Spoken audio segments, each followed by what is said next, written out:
Bon, Nenad, merci de nous retrouver. Ce soir, deuxième match, premier déplacement et une défaite, j'ai envie de dire sans appel sur le résultat final. Après, dans le match, vous êtes revenu à un moment donné. Comment l'as-tu vécu ? Sincèrement, je pense que ce soir, il n'y a rien à dire. L'Union de Tarbes a été bien au-dessus. Que ça soit dans l'intensité, dans la réussite aussi, parce qu'ils ont énormément de réussite. Nous, c'était complètement le contraire. Premier déplacement difficile, mais victoire largement méritée de Tarbes qui a fait tout ce qu'il fallait pour gagner ce match-là. Une grosse réussite aussi des Tarbais. Est-ce que c'est vous qui avez peut-être pas su les saisir suffisamment haut ? Oui, certainement. Après, on savait qu'ils étaient capables de mettre des tirs avec Wallace et Boucaud. Mais ouais, on n'a pas été assez agressif sur eux, même si sur certaines situations on a été agressif, mais ils ont quand même réussi à mettre des tirs très compliqués. Je crois que Wallace en première mi-temps, il doit être à 61%. À 3 points, c'est énorme. Donc voilà, mais après ça fait partie du jeu. Ils savaient que c'était un match important et ils ont fait le travail pour nous battre. Je posais la question à Stéphane, je te pose la même. En ce début de championnat, est-ce qu'on peut déjà entrevoir un petit peu les forces en présence dans cette division, dans cette poule ? Ou c'est trop tôt ? Je pense que c'est un peu trop tôt parce que en suivant un petit peu les scores là de cette journée, il y a pas mal de, entre guillemets, parce que je pense pas que c'est des surprises, mais il y a pas mal d'équipes qui sont parmi les favoris qui ont perdu. Donc je pense que ça va être une saison longue. Je pense qu'il va falloir rien lâcher jusqu'à la fin parce que ça va pas être de tout repos. Bon, en tout cas, en parlant de repos, je vais vous laisser rentrer. On sait qu'il faut traverser la France. Bon courage. Merci beaucoup.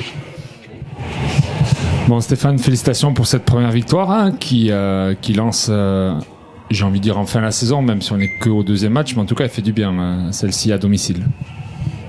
Je pense qu'elles feront toutes du bien. C'est pas celle-ci. Je pense que toutes les victoires à domicile font du bien. Et je pense pouvoir dire que même les victoires à l'extérieur font du bien. Donc voilà, chaque victoire, il va falloir la savourer. Bon, là, on est dans une semaine à 3 matchs, ça va être un peu plus court. Mais voilà, il fallait une réaction. La réaction, il y a eu, même si ça n'a pas été sur la durée. Et même si ça n'a pas été sur la durée, je pense qu'il y a eu des très bonnes séquences.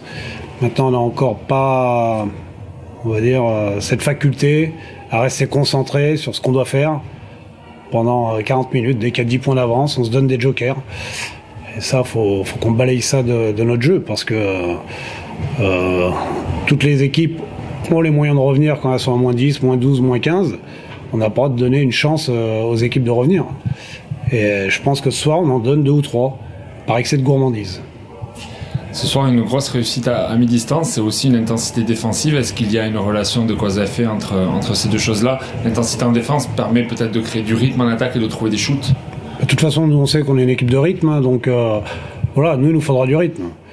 Et à partir de là, quand on a du rythme, on sait qu'on a quand même des bras dans l'équipe, qui peuvent en mettre quelques-uns. Après, je pense que même si ça se voit pas statistiquement au niveau des points, je pense que nos intérieurs ont largement pesé aujourd'hui, physiquement.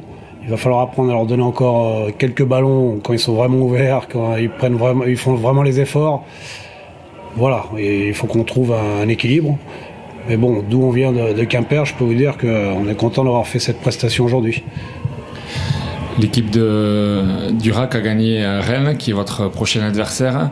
Eux, ils ont gagné. Est-ce qu'on peut, à ce stade-là de la compétition, au bout de 2 journées, il n'y a pas vraiment de hiérarchie encore qui est construite dans cette poule ? Ah bah donc on va pas y aller. Puisque la question, c'est attendre la visibilité sur le niveau de l'adversaire. D'accord. Oui, on commence parce qu'il y a eu les matchs de pré-saison quand même. Donc en match de pré-saison, on a vu un petit peu. Rennes était très en forme en match de pré-saison. On sait que c'est une équipe très généreuse défensivement. Donc voilà, faudra se méfier là-dessus, parce qu'on a tendance à perdre quand même des ballons un petit peu bêtement. Et il va falloir que nos arrières soient un peu plus concentrés sur le sujet, parce que contre Rennes, ça pardonne pas. Et comme c'est l'équipe qui met une très forte intensité défensive, il va falloir être très concentré, surtout pour pas envoyer des ballons dans les tribunes ou dans leurs bras, parce qu'après c'est l'équipe qui se projette très vite. Donc voilà, va falloir faire un gros match pour les gagner à Rennes. Je pense que l'équipe en est capable. Voilà, ce soir la bonne nouvelle, c'est qu'on n'a pas de blessés en plus, donc voilà, ça c'est une très bonne nouvelle parce qu'actuellement. J'allais terminer là-dessus sur la gestion de l'effectif, justement, avec un Tom encore qui joue beaucoup de minutes ce soir. La suite, tu la vois comment? Avec le niveau actuel de l'infirmerie. La suite, c'est qu'on va chercher un meneur de jeu pour suppléer Brian. Brian, c'était quand même une pièce importante dans le dispositif. Tom devait jouer 2 et 1. Là, il se retrouve à jouer que 1. Et on l'épuise un petit peu aussi, donc manque de lucidité à la fin. Redon progresse, mais bon, faut encore qu'il passe une étape pour avoir plus de confiance en lui et que l'équipe ait plus confiance en lui. Voilà, je pense qu'on va recruter un meneur de jeu qui fera du bien à toute l'équipe, et qui remplacera Brian, parce que, je le redis, Brian c'était un élément essentiel du dispositif, hein. Donc il n'est pas là, on est orphelin. Maintenant, je salue le courage de Tom, qui, bon, un petit peu à l'excès de temps en temps, mais voilà, ce qu'il fait physiquement, c'est quand même relativement monstrueux. Et je vais finir finalement là-dessus. Devante encore ce soir une main bouillante. A-t-il carte blanche sur toutes ses actions? Il a les bonnes passes, il a des bonnes prises de tir. C'est quand même un joueur qui s'enflamme vite et bien, quoi. Oui, c'est un genre de défi. Donc ce soir, il avait un défi, il avait un duel à réaliser. Il en était bien conscient, on l'avait bien briefé là-dessus. Il a été aidé parfois par l'équipe, mais il a fait un gros travail défensif aussi, ce qu'on n'a pas toujours vu. On voit souvent Devante quand même les paniers, mais défensivement, il était très investi ce soir, très intelligent dans ce qu'il a fait.